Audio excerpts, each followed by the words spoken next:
Salam sejahtera bagi kita semua. Kembali bertemu dengan saya, Pendeta Jonathan F. Lupulalan pada Minggu tanggal 1 Januari tahun 2023. Selamat tahun baru. Semoga di tahun baru ini Tuhan Yesus memberkati kita semua. Mari kita tunduk kepala untuk minta pertolongan Roh Kudus, pembacaan dan pemberitaan firman Allah. Mari berdoa.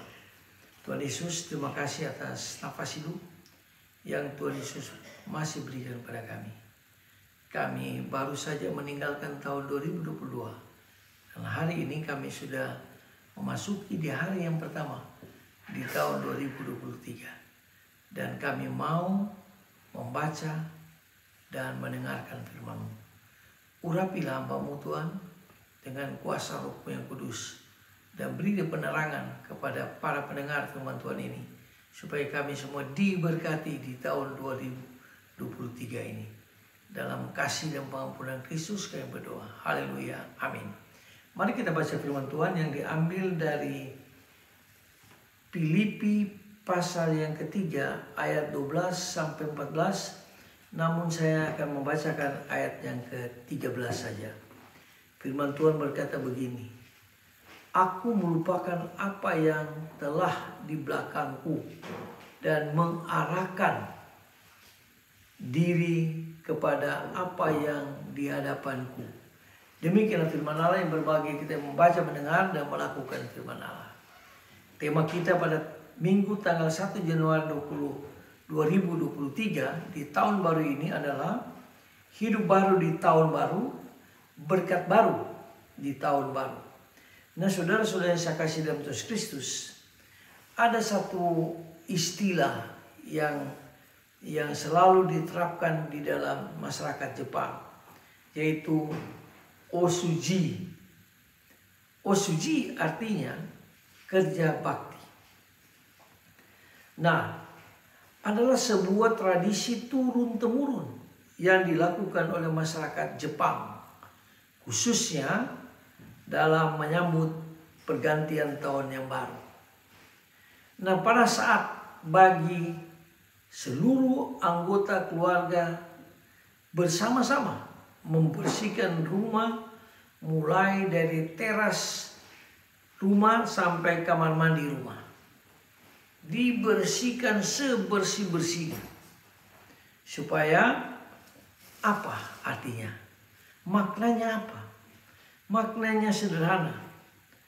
Memasuki tahun baru dengan jiwa yang baru, hati yang bersih, dengan hidup yang tertata baru kembali dengan berkat-berkat yang baru.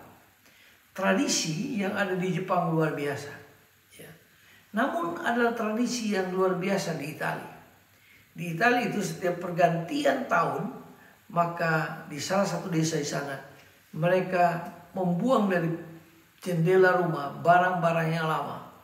Lalu mereka menggantikan barang-barang yang baru. Dengan harapan supaya barang-barang yang lama itu berlalu, dibagikan atau diambil oleh orang-orang yang memerlukannya.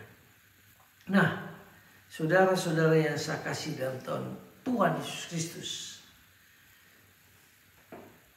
tahun baru memang sering dijadikan momen awal melakukan sesuatu, melakukan refleksi, juga resolusi dalam hidup keluarga kita.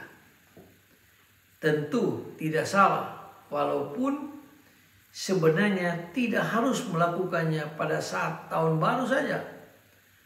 Momen refleksi tentang apa yang telah terjadi dalam kehidupan kita sekeluarga, teman, pekerjaan, pendidikan, baik itu suka maupun duka. Momen revolusi tentang apa yang ingin kita capai ke depan, yaitu niat yang disertai ketetapan hati untuk mewujud nyatakannya, supaya di tahun baru ini kita hidup baru dan mendapatkan berkat yang baru. Itu juga yang dikatakan oleh Rasul Paulus dalam 2 Korintus pasal 5 ayat 17 dikatakan, jadi siapa yang dalam Kristus, Dialah ciptaan baru. Yang lama sudah berlalu, yang baru datang. Itu yang dilakukan oleh masyarakat Italia. Mereka buang yang lama, lalu yang baru datang. Nah, saudara-saudara yang saya kasih dalam Yesus Kristus, apa yang terjadi pada tahun sebelumnya, suka, duka, tawa, tangis, semuanya menjadi pelajaran yang berharga. Seperti tekad Rasul Paulus, dia mengatakan melupakan apa yang telah di belakang dan mengarahkan pada apa yang ada di depannya. Artinya, jangan kita tenggelam dan terpaku pada masa lalu. Sebab itu hanya akan memberatkan langkah kita ke depan. Sebaliknya, fokuskanlah apa yang ada di depan kita. Berusaha melakukan yang terbaik saat ini dan besok. Sebab apa?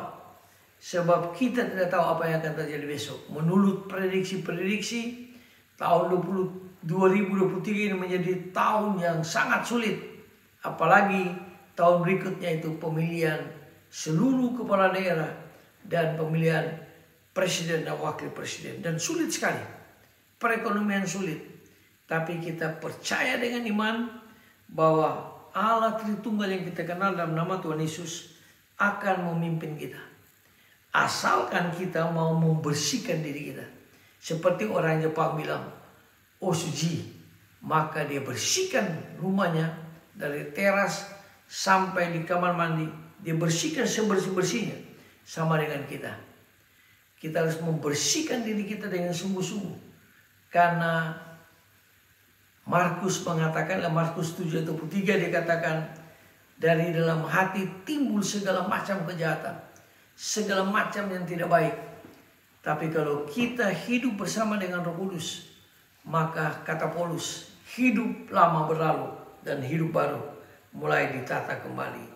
Kita bersyukur ya kalau kita sudah memasuki hari pertama di tahun 2023 ini.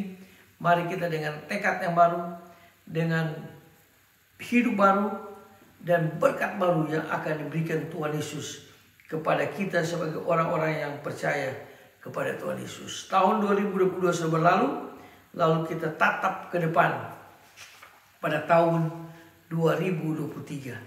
Nah, bagaimana caranya supaya kita dapat melaksanakan firman Tuhan itu? Ya, hidup baru dan berkat baru di tahun 2023. Nah, ada 3S yang harus kita lakukan selama tahun 2023 supaya kita diberkati oleh Tuhan. Pertama, S sama senyum. Kalau kita sering senyum ketemu dengan orang, maka membuat dunia indah. Jadi kita harus setiap orang kita bertemu dengan senyum yang wajar, senyum sukacita, senyum damai, senyum yang penuh berkat yang luar biasa. Lalu S yang kedua, sapa. Nah, sapa itu membuat semua berkontak, berhubungan, dan kita harus berkomunikasi dengan siapa saja. Terutama kita banyak berkomunikasi dengan Tuhan Yesus yang punya berkat itu. Kita komunikasi kepada Dia supaya Dia menolong kita di tahun 2023 yang menurut banyak orang akan mengalami kesusahan yang luar biasa. Lalu yang ketiga, yang ketiga, sentuh.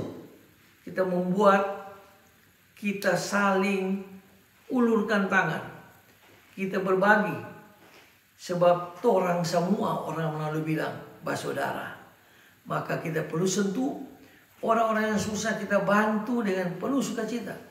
Kita bantu dengan tidak bersungut-sungut. Maka kita menyentuh dia. Kita sentuh orang yang membutuhkan pertolongan. Maka Tuhan Yesus akan memberkati kita semua. Serentak kita memperindah kualitas hubungan kita dengan sesama manusia. Terutama dengan Allah Tritunggal yang kita kenal di dalam nama Tuhan Yesus. Karena dalam tahun 2023 ini kita tak perlu takut. Karena Yeremia 29 ayat 11 dia bilang, Allah tidak pernah merencanakan rancangan kecelakaan bagi kita. Tapi Allah selalu memberikan masa depan yang indah. damai sejahtera yang luar biasa. Dan biarlah tahun 2023 ini kita bersyukur karena Allah akan menolong kita. Allah Tritunggal akan menolong kita di dalam nama Tuhan Yesus. Mari kita tunduk kepala kita berdoa.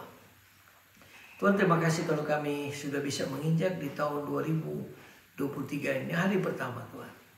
Ada banyak prediksi dari para ekonom, para politisi, dan juga para petinggi-petinggi yang mengatakan dunia akan mengalami kesusahan luar biasa di tahun 2023 ini. Tapi kami berkeyakinan bahwa Allah Tritunggal yang kami kenal dalam nama Tuhan Yesus tidak akan pernah meninggalkan kami. Tolong kami Tuhan, supaya kami memegang teguh akan 3S itu. Supaya kami tersenyum, kami juga mau menyapa orang, dan kami mau menyentuh orang. Sentuh, biarlah semuanya bisa terjadi karena Tuhan Yesus. Terima kasih Tuhan Yesus, ampuni dosa kami, dengarlah doa kami. Dalam nama Tuhan Yesus, Gembala kami yang sangat baik, kami berdoa dan bersyukur. Haleluya, amin. Selamat tahun baru, tahun 2023. Tuhan Yesus memberkati kita semua. Amin.